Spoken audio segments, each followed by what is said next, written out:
మన ప్రభువైన యేసుక్రీస్తు నామములో మీ అందరికీ శుభములు. ఇద్దరు గుడ్డివారు చూపు పొందటం. మత్తయి సువార్త 9వ అధ్యాయం 27 నుంచి 31 వచనాలు. యేసు అక్కడి నుండి వెలుచుండగా ఇద్దరు గుడ్డివారు ఆయన వెంట వచ్చి, దావీదు కుమారుడా, మమ్మల్ని కనికరించుమని కేకలు వేశారు.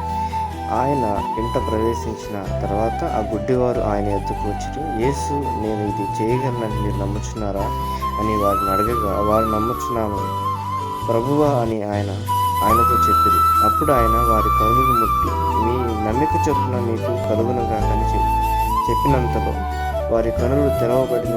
అప్పుడు యేసు ఇది ఎవరికి తెలియకుండా చూచుకునుడని వారికి ఖండితంగా ఆజ్ఞాపించింది. అయినను వారు వెళ్ళి ఆ దేశమంతటా ఆయన కీర్తిని ప్రచురం చేశారు.